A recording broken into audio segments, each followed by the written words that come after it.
क्योंकि अपने जिस कारज वास्ते आए सन ना, वो अपने कारज नूं सवार के चलिया जाते हैं। प्राणी तू आया लाहा लैण, लगा कित को पकड़े, सब मुकदी चली रैण। रैण गवाई सोए कै, दिवस गवाया खाए। हीरे जैसा जन्म है, कौड़ी बदलेदार। नाम न जान्या राम का मूड़े, फिर पाशे पछताहीरी। अंता तन तरणी तरै, अंत ना चाह्या जाए। अंत को चाहन जो गए, से चले अंत गवाए। आपन लिया जे मिलै, अपने उदम दे कर ਤਾਂ ਸਭ ਕੋ ਭਾਗਠ ਹੋਈ। ਫਿਰ ਤੇ ਸਾਰੀ ਭਾਗਾਂ ਵਾਲੇ ਬਣ ਜਾਂਦੀ ਜੀ। ਆਪਣੇ ਉਦਮ ਕਰਕੇ ਆਪਣੀ ਚਤੁਰਾਈ ਦੇ ਨਾਲ ਪਰਮੇਸ਼ਰ ਮਿਲਦਾ, ਇਹ ਸਾਰੇ ਹੀ ਭਾਗਾਂ ਵਾਲੇ ਬਣ ਜਾਂਦੇ। ਕਰਮਾਂ ਉਪਰ ਨਿਬੜੈ, ਜੇ ਲੋਚੈ ਸਭ ਕੋਇ। ਨਾਨਕ ਕਰਣਾ ਜਿਨ ਕੀਆ, ਸੋਈ ਸਾਰ ਕਰੇ। ਇਹ ਸਾਰਾ ਸੰਸਾਰ ਜਿਸਨੇ ਪੈਦਾ ਕੀਤਾ ਪਿਆਰੋ, ਇਹ ਕਾਰਨ ਉਹ ਪਰਮੇਸ਼ਰ ਹੈ। ਗੁਰਮੁਖ ਦਰਗਹਿ ਰਾਣੀਏ ਪਿਆਰੇ, ਚੱਲੇ ਕਾਰਜ ਸਾਰ। ਤੇ ਗੁਰਮੁਖ ਆਪਣੇ ਕਾਰਜ ਨੂੰ ਸਵਾਰ ਕੇ ਚਲ ਜਾਂਦੇ ਨੇ। ਇਹਾਂ ਖਾਟ ਚੱਲੋ ਹਰੜਾਹਾ, ਆਗੇ ਵਸਨ ਸੁਹੀਲਾ। ਉਹ ਜਿਸ ਕਾਰਜ ਵਾਸਤੇ ਆਉਂਦੇ ਨੇ, ਉਸ ਕਾਰਜ ਨੂੰ ਸਵਾਰ ਕੇ ਜਾਂਦੇ ਨੇ। ਹੁਕਮੇ ਅੰਦਰ ਆਇਆ ਪਿਆਰੇ, ਹੁਕਮੈ ਜਾਦੂ ਜਾਏ। ਸਾਰੇ ਅਸੀਂ ਪਰਮੇਸ਼ਰ ਦੇ ਹੁਕਮ ਅਨੁਸਾਰ ਇਸ ਜਗਤ ਦੇ ਵਿੱਚ ਆਏ ਹਾਂ, ਤੇ ਸਾਰਿਆਂ ਨੇ ਇੱਕ ਦਿਨ ਚਲਿਆ ਜਾਣਾ ਹੈ। ਇੱਕ ਦਿਨ ਬੰਦਿਆ ਤੈਂ ਉੱਠ ਚੱਲਣਾ, ਪਰਤ ਕੇ ਆਉਣਾ ਨਹੀਂ। ਇੱਕ ਦਿਨ ਤੂੰ ਚਲਿਆ ਜਾਣਾ। ਤੇ ਪਰਮੇਸ਼ਰ ਦੇ ਹੁਕਮ ਦੇ ਵਿੱਚ ਹੀ ਤੂੰ ਆਇਆ। ਪਰਮੇਸ਼ਰ ਜਦੋਂ ਭੇਜਦਾ ਪਿਆਰਿਓ, ਉਸੇ ਵੇਲੇ ਟਾਈਮ ਲਿਖਿਆ ਜਾਂਦਾ ਕਿ ਇਤਨਾ ਸਮਾਂ ਤੈਨੂੰ ਦਿੱਤਾ ਹੈ, ਇਤਨੇ ਸਮੇਂ ਬਾਅਦ ਤੂੰ ਆਦਨ ਮਰਨ ਲਿਖਾਏ। ਲਿਖਾ ਕੇ ਆਉਂਦੇ ਆ, ਮੰਡਲ ਮੇ ਆਏ, ਮਰਨ ਲਿਖਾ ਕੇ ਆਉਂਦੇ ਆ। ਜਿਤਨੇ ਕਿ ਸਵਾਸ ਸਾਨੂੰ ਮਿਲਦੇ ਨੇ, ਪਰਮੇਸ਼ਰ ਨੇ ਦਿੱਤੇ, ਉਤਨੀ ਕਿ ਸਵਾਸਾਂ ਰੂਪੀ ਪੂੰਜੀ ਮਨੁੱਖ ਭੋਗ ਕੇ ਇਸ ਸੰਸਾਰ ਨੂੰ ਅਲਵਿਦਾ ਕਹਿ ਜਾਂਦਾ। ਪਰਮੇਸ਼ਰ ਦੇ ਹੁਕਮ ਅੰਦਰ ਹੀ ਆਉਂਦਾ ਹੈ, ਤੇ ਉਸ ਦੇ ਹੁਕਮ ਅਨੁਸਾਰ ਹੀ ਮਨੁੱਖ ਇੱਥੋਂ ਚਲਿਆ ਜਾਂਦਾ ਹੈ। ਇੱਕ ਦਿਨ ਸਾਰਿਆਂ ਨੇ ਚਲਿਆ ਜਾਣਾ। ਜਿਤਨੀ ਕੁ ਆਰਗਲਾ ਉਸ ਮਾਲਕ ਨੇ ਬਖਸ਼ਿਸ਼ ਕੀਤੀ ਹੈ, ਉਤਨੀ ਕਿ ਭੋਗ ਕੇ ਮਨੁੱਖ ਨੇ ਚਲਿਆ ਜਾਣਾ ਹੈ। ਆਪੇ ਹੀ ਕਰਣਾ ਕੀਓ, ਕਲ ਆਪੇ ਹੀ ਤੈਂ ਧਾਰੀ ਹੈ। ਦੇਖੇ ਕੀਤਾ ਆਪਣਾ, ਘਰ ਕੱਚੀ ਪੱਕੀ ਸਾਰੀ ਹੈ। ਜੋ ਆਇਆ ਸੋ ਚਲਸੀ, ਸਭ ਕੋਈ ਆਈ ਵਾਰੀ ਹੈ। जिसके जी प्राण है क्यों साहिब, मनो विसारी फिर करना की है। आपुन हथी आपुना, आपे ही काज सवारी है। हुक्मे अंदर आया, हुक्मे जादू दा। हुक्म ਦੇ ਵਿੱਚ ਪਰਮੇਸ਼ਰ ਦੇ ਆਇਆ ਸੀ, ਤੇ ਹੁਕਮ ਦੇ ਵਿੱਚ ਹੀ ਇਥੋਂ ਜਾਣਾ ਪੈਣਾ ਹੈ। ਹੁਕਮੇ ਬਨ ਚਲਾਈਏ ਪਿਆਰੇ, ਮਨ ਮੁਖ ਲਹਿ ਸਜਾਏ। ਇਹ ਵੀ ਪਰਮੇਸ਼ਰ ਦੀ ਰਜ਼ਾ ਹੈ, ਇਹ ਵੀ ਪਰਮੇਸ਼ਰ ਦਾ ਹੁਕਮ ਹੈ। ਹੁਕਮੇ ਬੰਨ ਚਲਾਈਏ ਪਿਆਰੇ, ਜਿਹੜੇ ਮਨਮੁਖ ਨਹੀਂ ਪਿਆਰਿਓ, ਉਹਨਾਂ ਨੂੰ ਬੰਨ ਕੇ ਅੱਗੇ ਲਾ ਲਿਆ ਜਾਂਦਾ ਹੈ। ਮਨਮੁਖ ਲਹਿ ਸਜਾਈ। ਧਰਮਰਾਜ ਦੇ ਜਿਹੜੇ ਦੂਤ ਆਉਂਦੇ ਨੇ, ਉਹ ਬੰਨ ਕੇ ਫਿਰ ਲਾ ਲੈਂਦੇ ਨੇ ਅੱਗੇ। ਉਹ ਵੀ ਹੁਕਮ ਦੇ ਵਿੱਚ ਆਉਂਦੇ ਨੇ, ਉਹ ਵੀ ਹੁਕਮ ਦੇ ਬੱਧੇ ਆਉਂਦੇ ਨੇ। ਉਹਨਾਂ ਨੂੰ ਜਦੋਂ ਹੁਕਮ ਹੁੰਦਾ ਕਿ ਇਹ ਮਨਮੁਖ ਹੈ, ਇਸ ਨੇ ਨਾਮ ਨੇ ਜਪਿਆ, ਇਸ ਨੂੰ ਬੰਨ ਕੇ ਲੈ ਕੇ ਆਉਣਾ, ਇਸ ਨੂੰ ਮਾਰਦੇ ਕੁੱਟਦੇ ਲੈ ਕੇ ਆਉਣਾ, ਇਹਨਾਂ ਨੂੰ ਬੇਤਰਣੀ ਨਦੀ ਦੇ ਵਿੱਚ ਪਾਉਣਾ ਹੈ। ਉਹ ਮਿੱਝ ਵਾਲੀ ਨਦੀ ਦੇ ਵਿੱਚ ਪਾਉਣਾ। ਇਹਨਾਂ ਦਾ ਹਿਸਾਬ ਕਿਤਾਬ ਇਸ ਤਰੀਕੇ ਦੇ ਨਾਲ ਕੀਤਾ ਜਾਣਾ। ਧਰਮਰਾਜ ਦਾ ਹੁਕਮ ਹੁੰਦਾ ਬੜਾ ਕਰੜਾ। ਹੁਕਮੇ ਸ਼ਬਦ ਪਛਾਣਿਆ ਪਿਆਰੇ, ਦਰਗਹਿ ਪੈ ਦਾਦਾ। ਤੇ ਜਿਹਨਾਂ ਨੇ ਹੁਕਮ ਪਛਾਣ ਲਿਆ, ਦੂਜਾ ਪਕਸ਼ ਸਤਿਗੁਰੂ ਬਖਸ਼ਿਸ਼ ਕਰ ਰਹੇ ਨੇ। ਹੁਕਮੇ ਸ਼ਬਦ ਪਛਾਣੀਏ ਪਿਆਰੇ, ਜਿਹੜੇ ਹੁਕਮ ਦੇ ਵਿੱਚ ਪਰਮੇਸ਼ਰ ਦੇ ਆ ਗਏ, ਸ਼ਬਦ ਦੇ ਨਾਲ ਜੁੜ ਗਏ, ਸ਼ਬਦ ਦੀ ਜਿਹਨਾਂ ਨੂੰ ਪਛਾਣ ਹੋ ਗਈ, ਸ਼ਬਦ ਦੀ ਵਿਚਾਰ ਬਾਰੇ ਪਤਾ ਲੱਗ ਗਿਆ। ਦਰਗਹਿ ਪੈ ਦਾਦਾ, ਉਹਨਾਂ ਨੂੰ ਦਰਗਾਹ ਦੇ ਵਿੱਚ ਆਦਰ ਮਿਲਦਾ, ਦਰਗਾਹ ਦੇ ਵਿੱਚ ਮਾਣ ਮਿਲਦਾ ਹੈ। ਹੁਕਮੇ ਗਣਤ ਗਣਾਈਐ ਪਿਆਰੇ, ਹੁਕਮੈ ਹਉ ਮੈਂ ਦੋਇ। ਹੁਕਮੇ ਹੀ, ਹੁਕਮ ਦੇ ਵਿੱਚ ਮਨੁੱਖ ਗਿਣਤੀਆਂ ਗਿਣਦਾ ਰਹਿੰਦਾ ਹੈ। ਆਹ ਕਰ ਲਵਾਂ, ਆਹ ਕਰ ਲਵਾਂ। ਆ ਗਿਣਤੀਆਂ ਹੀ ਅਸੀਂ ਗਿਣਦੇ ਰਹਿੰਦੇ ਹਾਂ ਸਾਰੀ ਉਮਰਾਂ ਪਿਆਰਿਓ। ਇਸੇ ਤਰ੍ਹਾਂ ਹੀ ਸਾਡੀ ਉਮਰਾਂ ਲੰਘ ਜਾਂਦੀ ਹੈ। ਹੁਕਮੇ ਹਉਮੈ ਦੋਏ, ਇਹ ਹੁਕਮ ਦੇ ਵਿੱਚ ਹੀ ਹਉਮੈ ਦੇ ਵਿੱਚ ਮਨੁੱਖ ਤੁਰਿਆ ਫਿਰਦਾ ਹੈ। ਹੁਕਮੈ ਪਵੈ ਪਵਾਈਐ ਪਿਆਰੇ, ਅਵਗੁਣ ਮੁੱਠੀ ਰੋਏ। ਤੇ ਪਰਮੇਸ਼ਰ ਦੀ ਰਜ਼ਾ ਦੇ ਵਿੱਚ ਹੀ, ਪਰਮੇਸ਼ਰ ਦੇ ਹੁਕਮ ਦੇ ਵਿੱਚ ਹੀ ਪਿਆਰਿਓ ਮਨੁੱਖ ਠੱਗਿਆ ਮੁੱਠਿਆ ਜਾਂਦਾ। ਕਿਉਂ? ਮਾਇਆ ਦੇ ਕਾਰਨ ਕਰਕੇ। ਇੱਥੋਂ ਜਦੋਂ ਠੱਗਿਆ ਮੁੱਠਾ ਜਾਂਦਾ ਫਿਰ ਰੋਂਦਾ ਹੈ। ਜਦੋਂ ਸਾਰਾ ਕੁਝ ਰਸਤੇ ਵਿੱਚ ਖੋਹ ਖਿੱਚ ਲਿਆ ਜਾਂਦਾ ਪਿਆਰਿਓ, ਜਿਹੜਾ ਧਰਮਰਾਜ ਦੇ ਕੋਲ ਜਦੋਂ ਜਾਂਦੇ ਨੇ, ਕਹਿੰਦੇ ਜਿਹੜੇ ਛੋਟੇ ਛੋਟੇ ਕਰਮ ਨੇ ਨਾ, ਇਹਦੇ ਰਸਤੇ ਦੇ ਵਿੱਚ ਖੋਹ ਖਿੱਚ ਲਏ ਜਾਂਦੇ ਨੇ। ਕੇਵਲ ਤੇ ਕੇਵਲ ਨਾਮ ਜਪਿਆ ਜਿਹੜਾ ਉਹੀ ਨਾਲ ਜਾਂਦਾ ਹੈ। ਪਰਮੇਸ਼ਰ ਦਾ ਨਾਮ ਹੀ ਜਪਿਆ ਨਾਲ ਜਾਂਦਾ ਤੇ ਫਿਰ ਉਹ ਰੋਂਦੇ ਨੇ। ਜਿਹੜੇ ਹੁਕਮ ਦੇ ਵਿੱਚ ਨਹੀਂ ਨਾ ਚੱਲਦੇ ਉਹ ਫਿਰ ਰੋਂਦੇ ਨੇ। ਅਵਗੁਣ ਮੁੱਠੀ ਰੋਏ, ਜਦੋਂ ਸਾਰਾ ਕੁਝ ਰਸਤੇ ਦੇ ਵਿੱਚੋਂ ਖੋਹ ਖਿੱਚ ਲਿਆ ਜਾਂਦਾ, ਕਿਉਂਕਿ ਨਾਮ ਉਹਨਾਂ ਦੇ ਪੱਲੇ ਹੁੰਦਾ ਕੋਈ ਨਹੀਂ, ਫਿਰ ਉਹ ਰੋਂਦੇ ਨੇ। ਰੋਣ ਤੋਂ ਬਿਨਾਂ ਹੋਰ ਕੁਝ ਵੀ ਨਹੀਂ, ਪਛਤਾਵੇ ਤੋਂ ਬਿਨਾਂ ਹੋਰ ਕੁਝ ਵੀ ਪੱਲੇ ਨਹੀਂ ਪੈਂਦੇ। ਹੁਕਮ ਸੰਜਾਪੇ ਸ਼ਾਖਾ ਪਿਆਰੇ, ਸੱਚ ਮਿਲੈ ਵਡਿਆਈ ਹੋ।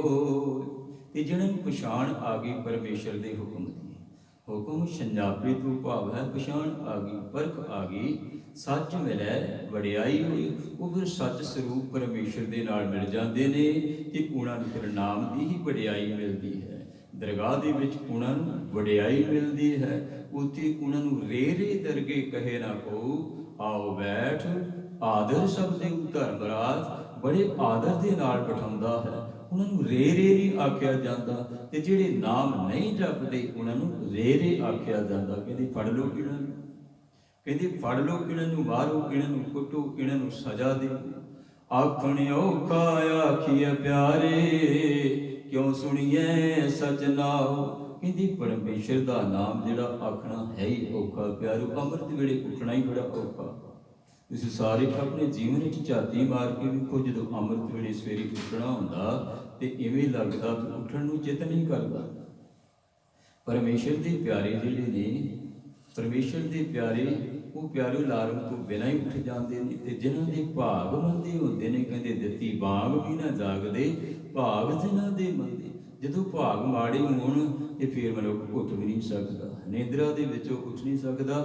ਗੁਰਮੁਖ ਪਿਆਰੇ ਪਿਆਰਿਓ ਅਲਾਰਮ ਵੀ ਨਹੀਂ ਲਾਉਂਦੇ, ਇਸੇ ਤਰ੍ਹਾਂ ਹੀ ਉੱਠ ਜਾਂਦੇ ਨੇ। ਆਖਣ ਔਖਾ ਆਖੀਏ ਪਿਆਰੇ, ਕਿਉਂ ਸੁਣੀਏ ਸੱਚ ਨੂੰ। ਕਹਿੰਦੇ ਕਿਵੇਂ ਸੁਣਿਆ ਜਾ ਸਕਦਾ, ਇਹ ਬੜਾ ਔਖਾ ਹੈ ਪਰਮੇਸ਼ਰ ਦਾ ਨਾਮ।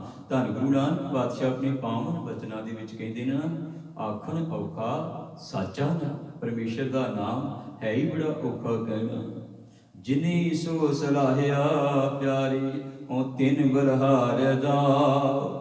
ਜਿਨ੍ਹਾਂ ਨੇ ਪਰਮੇਸ਼ਰ ਦੀ ਸਿਫਤੋ ਸਲਾਹ ਕੀਤੀ, ਉਹ ਸਲਾਹੁਣ ਜੋ ਪ੍ਰਭੂ ਨੂੰ ਸਲਾਹੁੰਦੇ ਨੇ, ਪਿਆਰੇ ਨੂੰ ਯਾਦ ਕਰਦੇ ਨੇ।